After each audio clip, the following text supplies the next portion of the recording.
Evo i naša prezentacija, kako bi vam je bilo lakše da ispratimo ceo tekst. Nešto malo o nama. Na današnjem predavanju malo ćemo vas uputiti koje su to potraživanja, kako možemo da uredimo pojam potraživanja i kako uopšte dolazi do spornih i problematičnih potraživanja.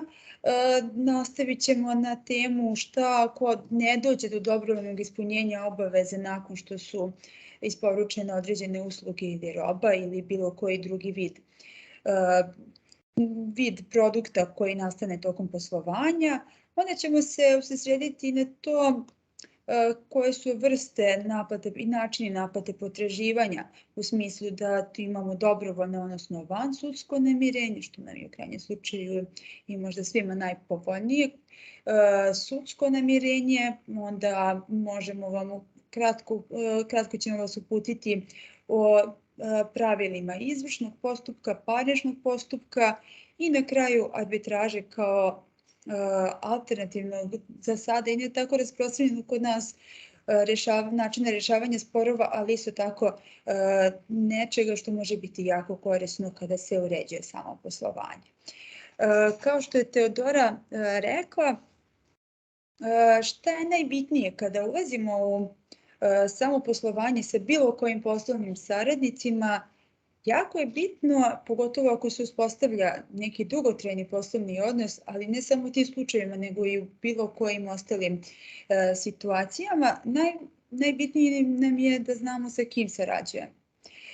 I pored one bazične pretrage i prvog kontakta sa da li je to bio klijent ili saradnik ili neko kome isporučujemo robu ili neke usluge, što verujem da je ovde najveći slučaj, ne bi bilo loše proveriti njegove reference, sa kim je radio, koliko dugo radi. Prosto da li, pošto u prethodnom periodu jako dosta velika većina privrednika ima neku vrstu sajta, odnosno internet prezentacije, da se sakupe osnovni podaci o našim saradnicima, što pretpostavljam i da znamo, ali još jedna, dva zgodna sajta na koje možete da obratite pažnju kada ulazite u poslovanje sa bilo kojim saradnicima je da se izvrši pretraga na Agenciji za privredne registre, na kojoj možete naći podatke o njihovim sedištima, o ograncima poslovanja. Možete naći i prethodne finansijske izveštaje za prethodne godine koji su javno objavljeni i gde možete vidjeti kako posluju uopšte saradnici. Nakon toga, Narodna banka Srbije ima dosta razvijen sajt kome pored pretrage računa, u kome možete vidjeti koliko oni računa imaju kada znate kako bi vam bilo lakše da ako budete imali neku bilo koju vrstu naplate, ispostavljali fakture ili bilo šta drugo. Možete proveriti da li to pravno lice, preduzetnik ili bilo koja druga forma nije u blokadi, odnosno u kakvom su stanju računi tog poslovnog subjekta. Nadalje, ono što uvek preporučujemo našim klijentima i što bi trebalo da se ima u vidu, pogotovo u periodu kada to stvarno nije u modernim vremenima, sada kada imamo i na raspolaganju i sredstva elektronske komunikacije i svega ostalog, je da imamo pisani dogovor sa poslovnim saradnicima u kome ćemo neke osnovne postulate naše saradnje uspostaviti. To je koji nam je predmet poslovanja, cena, rokovi. I najpoželjnije je da to bude sve uređeno dobrim ugovorom. Kao što je ovde naznačeno, što sve obuhvatniji ugovor imamo, sigurnija je naplata kasnije. Či možemo tu biti sigurni da kada dođe vreme da naplatimo ono za što smo radili, imamo uređene najvažnije odredbe. Šta ugovaramo u ovakvoj vrsti pisanog sporazuma? Najbitnije, kao što smo rekli, koji je predmet ugovora, nadalje cenu, koja je i rok u kom bi trebalo da se ili izvrši usluga ili isporuči roba ili bilo šta drugo, a još bitnije rok u kome će se izvršiti plaćanje. U ugovorima bi bilo dobro da se urede i drugi detalji poslovne saradnje, a što zavisi dosta od toga šta je predmet naše poslovne saradnje. Ako je to isporuka neke tehničke robe, onda da li je to garantni list koji su uslovi kada se desi određena neslaganje, kada dođe do materijalnih nedostataka u robi, kada nije usluga izvršena na odgovarajući način. Sve ono na što možemo da se pozovemo kada nam nešto ne odgovara kod druge strane. U ovom slučaju, kada imamo određeni rok u kome bi trebalo da nam se isplati ono što smo radili, jako je bitno da znamo posle kog vremena možemo da pozovemo na naplatu. Jer kašnjenje sa plaćanjem i neplaćanje naših usluga ili onoga što smo radili može negativno da utiče na likvidnost pravnih lica i preduzetnika, a najčešće imamo situacije da dolazi do potraživanja za pružene usluge, za robu, za zakupe prostora, što je dosta često bio slučaj sad u prethodnom periodu kad su aktualne bili problematike iz situacije pandemije koronavirusom, kada su u dosta slučajevima zakupi ostali nenaplaćeni.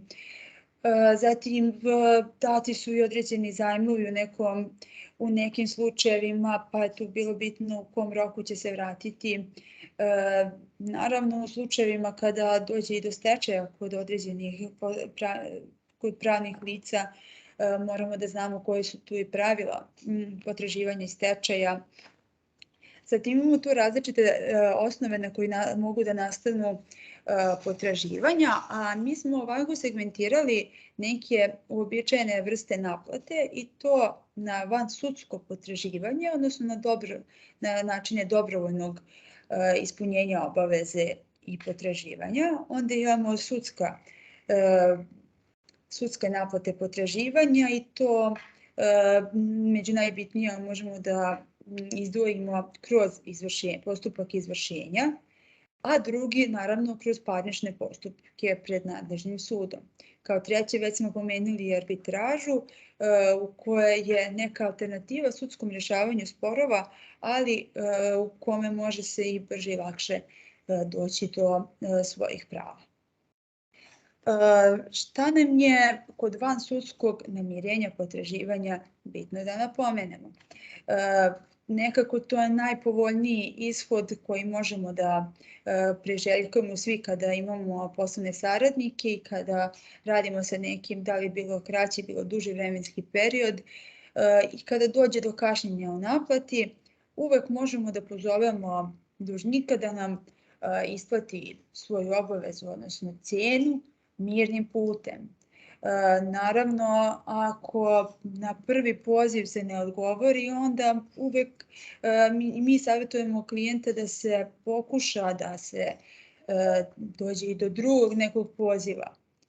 Nakon toga, ako vidimo da mirnim rješenjem, mirnim putem ne možemo da dođemo do naplate, uvek je preporuk da se angažuje i pravnik, advokat koji će eventualno posredovati između vas kao poverioca i dužnika.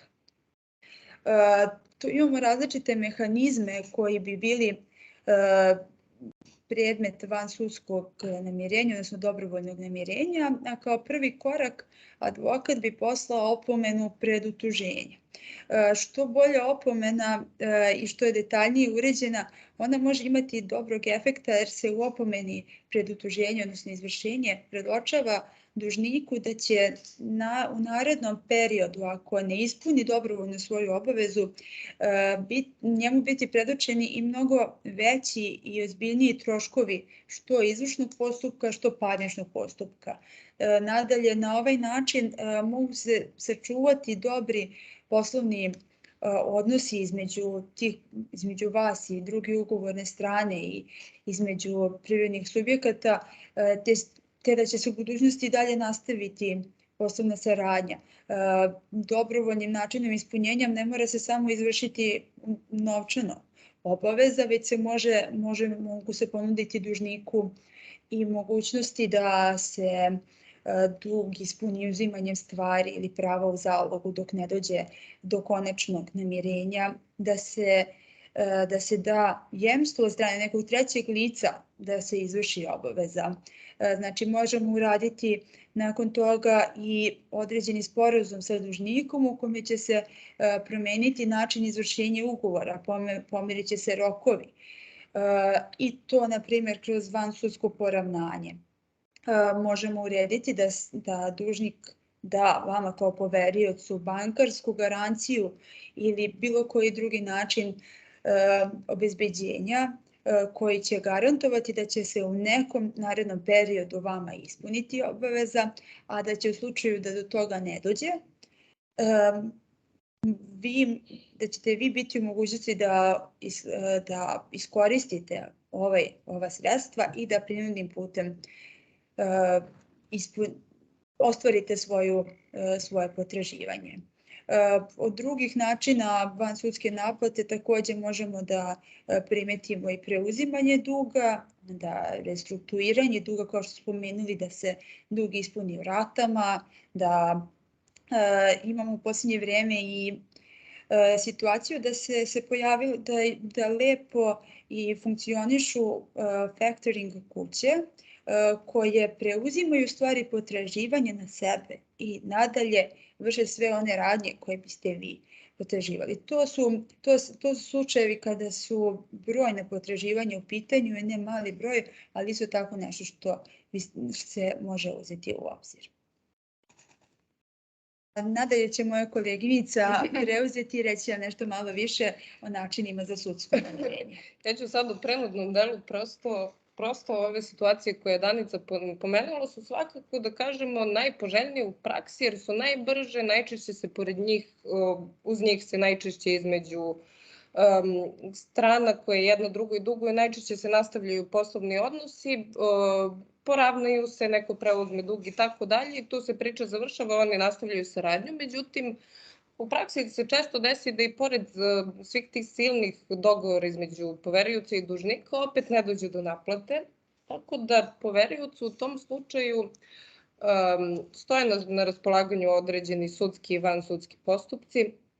Što se tiče sudskih postupaka, odnosno u ovim situacijama je najpovoljniji izvršni postupak. Zbog čega? Izvršni postupak je jedan efikasan, brz postupak koji je uređen zakonom o izvršenju i obezbeđenju i on je bez nekih, kako da kažemo, teških pravila, on bi trebalo da bude brz, poverilac podnese određene isprave, javni izvršitelj preduzima određene radnje radi naplate i tu se cela priča završava kada se sve to naplati. Međutim, postavlja se pitanje onda kako mi da dođemo uopšte do tog izvršnog postupka i šta mi treba da uradimo ako mi nekome isporučimo neku robu ili pružimo neke usluge, šta ako između nas dođe do nekog spora, kako da dođemo do tog izvršenja.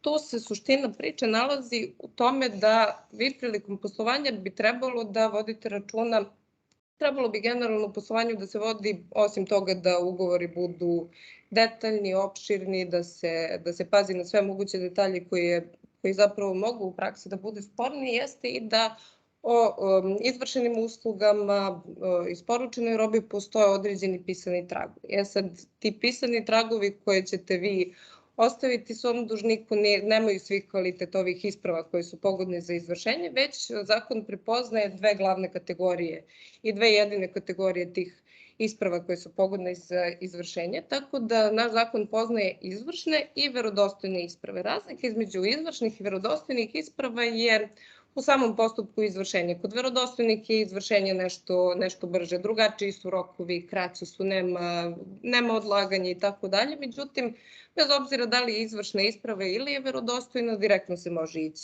ići na izvršenje. Tako da što se tiče izvršnih isprava, tu možemo svakako da pomenemo sudske odluke, nakon završenog parničnog postupka, ovo sudsko poravnanje, sudsko poravnanje koje ste postigli pred sudom, izvršne odluke u prekršajnim i upravnim postupcima, izvod iz registra finansijskog lizinga, ugovor o hipoteci, založne izjave, plan reorganizacije, zatim što se tiče verodostojnih, ako ste izdali menicu, ako ste izdali račun sa otpremnicom, sve su to isprave koje bi mogle da budu pogodne da se na osnovu njih pokrene izvršenje.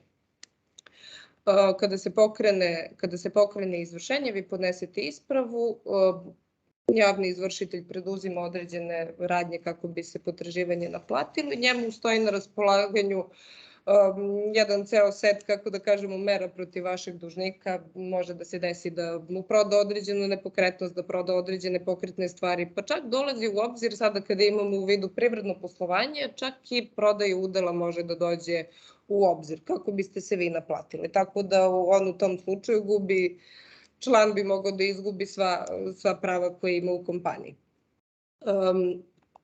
Nadalje, ako nam izvršni postupak ne stoji na raspolaganju, odnosno nismo izdali ni jednu od ovih isprava koje smo malo čas spomenuli, svakako nam na raspolaganju stoji parnični postupak koji je u celoj ovoj priči možda najnepovoljnije rešenje. Kao što znamo, sudski postupci kod nas u Srbiji znaju da traju više godina. A zbog čega traju više godina? Traju više godina zato što je glavna komplikacija u postupku dokazati da smo mi nešto uradili, da smo mi nešto isporučili, da nama neko nešto duguje, znači moramo da dokazujemo da imamo dug, da je taj dug osnovan, da nije plaćen i tako dalje, što izuzetno otežava postupak. Ono što nadalje otežava postupak jeste mogućnost da se vraća u pređašnje stanje, mogućnost žalbe onda kada jednom dobijete presudu, pa onda kada dobijete presudu, tu su različite kombinacije odlučivanja višeg suda koji, na primjer, drugostepenog suda koji može, na primjer, da predmet vrati da se ponovo odlučuje. Pa ako su vredni sporovi, onda može da bude i trostepen postupak. Znači, kombinacije su tu razne, tako da ono što je bitno kod parničnog postupka jeste od momenta kada vi podnesete tužbu do momenta kada dobijete presudu može da prođe i više godina, pa onda na sve to računajte da opet morate da prođete nakon toga kroz izvršni postupak, koji opet sam po sebi u zavisnosti od okolnosti slučajeva i on može da traje do nekih godinu dana. Tako da kada sračunate koliko sve to može da traje, najbolje imati situaciju da imate izvršnu ili verodostojnu ispravu i idete direktno na izvršni postupak. Međutim, kada pričamo o načinima kako da se sporna situacija između vas i vašeg dužnika reši, jeste da se ugovori arbitraža. Arbitraža kao institut, ona nije kod nas nova, nije se pojavilo juče, arbitraža je postojala još u Kraljevini Jugoslaviji, pa posle u SFRJ, međutim, u našem poslovnom svetu nije baš doživjela, kako da kažemo, popularnost koju možda zaslužuje. Mi sada u Srbiji imamo dve arbitražne institucije i to stalnu arbitražu pred Privrednom komorom Srbije. Takođe imamo Beogradski arbitražni centar i to su arbitražne institucije pred koje vi danas možete da iznesete svoj spor kada govorimo o Srbiji. Zbog čega treba razmisliti o arbitraži? Arbitraža je pre svega alternativan način rešavanja sporova i arbitražna odluka, odnosno odluka koju donese arbitražna institucija je jednaka sudskoj odluci. Dakle, ako vi pred arbitražom rešite spor, ta odluka će obavezivati dužnika isto kao i odluka koju je, na primjer, doneo Privredni sud u Beogradu. Drugo, arbitraža je jako pogodna ukoliko sarađujete sa inostranstvom, zato što su arbitražne odluke, naše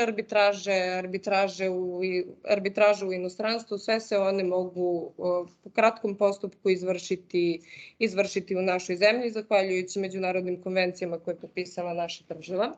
Takođe, kod arbitraže imate, kako da kažem, širok jedan prostor za manevar u smislu da vi možete određivati ko će vam biti arbitri. Naprimjer, ako imate jako specifičan postupak iz neke oblasti, možete da izaberete da vam arbitar bude iz baš te oblasti. Možete birati pravila postupka, možete birati broj arbitara, možete birati mesto arbitraže. Dakle, postoji puno detalje koje vi sa vašim saradnikom možete dogovoriti, ali naravno o ovome pričamo onda kada mi još nemamo spor, pa je tada i lakše ugovoriti arbitražu. Kada pričamo o ugovaranju arbitraže, Arbitraža se može ugovoriti naravno pre nego što do spora dođe i najčešće se u praksi u ugovor stavi arbitražna klauzula gde se navede da su strane saglasne da se spor konačno reši pred arbitražom i svakako se spor može izneti nakon što svakako se spor može poveriti rešavanju arbitraži kada već nastane i tada strane najčešće zaključe arbitražni kompromis i tu se dogovore gde će pred koju instituciju i kako će u suštini izgledati njihov postupak. Ono što bi takođe trebalo naglasiti kod arbitraže jeste da je ona znatno brža nego bilo koji sud u Srbiji. Najčešće u praksi se odluke donose za nekih 6 meseci, tu nećete imati klasične odlaske na ročišta, možda će se desiti da ih imate 1 ili 2, ali ne više od toga. Najčešće se postupak sprovodi u pisanoj formi. Jedino se kod nešto kompleksnih postupaka može desiti da traje do godinu dana, ali to je prosto to. Ono što bi takođe trebalo istaći jeste da protiv arbitražne odluke ne postoji žalba. Dakle, nećete doći u situaciju da se vaš dužnik žali na odluku koja ide u vašu korist, već ta odluka koju vi dobijete možete odmah da izvršite. Jedino što, ajde da kažemo, arbitraža nije baš telo koje je bez ikakve kontrole, već arbitražne odluke podležu vanrednoj kontroli, a to je da ukoliko se desio bilo kakav manjak u odlučivanju u smislu nezakonitosti u odlučivanju, postoje zakonom određeni razlozi zbog kojih se ona može poništiti. Međutim, u praksi se pokazalo da se arbitražne odluke jako teško poništavaju. Ono što se tiče samih troškova arbitražnog postupka, naravno, kada nabrojimo koliko benefita ima arbitražno rešavanje sporova, onda ćemo da se pitamo, pa dobro, mislim, sve je to super, sve je to lepo, sve je to brzo i efikasno, ali koliko će to nas da košta? Troškovi arbitraže najčešće, odnosno u praksi, zavise od toga koliki je dug, koliko arbitara želite da odlučuju o vašem postupku, zavisi od same arbitražne institucije, zato što svaka arbitražna institucija ima svoj pravilnik prema kome računa troškove. I onda ta ušteda u troškovima se možda najviše i vidi kod nekih, da kažemo, vrednijih sporova. Naprimer, pred arbitražom Privredne komore Srbije, ukoliko imate spor koji je u vrednosti od 10 miliona dinara, naprimer imate potraživanje od 100.000 evra, da vam arbitraža reši taj spor bi prema njihovom nekom troškovniku bio oko 5.000 evra i tu biste završili sve. Ono što takođe treba istaći jeste da kod arbitraže su ti troškovi predvidljivi. U smislu, kada vi iznesete spor pred arbitražom, vi ćete znati koliko će vas sve to koštati, za razliku od sudskog postupka gde vi ne znate da li će postupak da traje godinu dana, da li će da traje 3 godine, pa onda tu morate da računate različite sudske takse, morate da računate odlaske na ročišta, znači tu ima troškova koliko volite i onda prosto kada ulazite u priču, mnogo vam je lakše da znate koliko će sve odmah da vas košta nego da se možda iznenadite kada se podnesu troškovnici i kada stigne presuda. Što se tiče arbitraže jeste da kada pričamo o uštedama i nekoj ekonomičnosti i isplativosti ovakvog rešavanja sporova jeste da u celu tu uštedu treba uračunati i vašu uštedu vremena, vašu uštedu resursa, vašu uštedu živaca za sporove, tako da još jedna dobrobit arbitraže jeste da nakon nje stranke najčešće nastave da sarađuju i prosto omogućuju da se poslovni odnosi nakon toga nastave u nekoj koliko toliko prijateljskoj atmosferi. Mislim, koliko bi to god moglo da bude nakon što vam neko nije platio. Hvala vam puno. Sad ćemo da pređemo na deo kada su nam potpuno vezane ruke. Jeste, naravno, posle svih ovih načina za naplatu dugovanja, odnosno u ovom smislu potraživanja, dolazimo do onog razmišljanja kada ja to ne mogu uopšte da naplatim potraživanje. To su situacije kada je potraživanje zastarelo. Kada proteku strogo propisani zakonski rokovi, dolazimo do situacije da mi ne možemo prinudimo, odnosno sudskim putem ili tražimo da uopšte naplatimo naše potraživanje. Za razliku, u zavisnosti od vrste potraživanja, odnosno osnova, rokovi zastarelosti mogu biti od 1 do 3 godine, a kod zajma čak i 10 godina. Ono što je bitno da napomenemo je da nakon zastare dužnik može da izvrši obavezu, ali na to više ne možete da ga primorate. Mislim, ako pošaljete opomenu, on će, ako se konsultuje sa bilo kojim pravnikom ili proveri koji je osnov i koji je bio njegov rok da vam isplati dug, biti svestan da vi ne možete da iskoristite pravna sredstva protiv njega, ali u svakom slučaju i dalje on može da vam ispuni svoju obavezu. Bitno je da napomenemo i da zastara prestaje kada bude pokrenut bilo koji inicijalni postupak, da li pred sudom, da li to bila tužba, prijedlog za izvršenje ili bilo koji akt kojim će se prekinuti zastarelost potraživanja. Zato je bitno da se brzo reaguje, da se vodi računa, da se ne pusti protok vremena, te da na vreme razmišljamo kada je pravo vreme da se primene bilo koja pravna sredstva.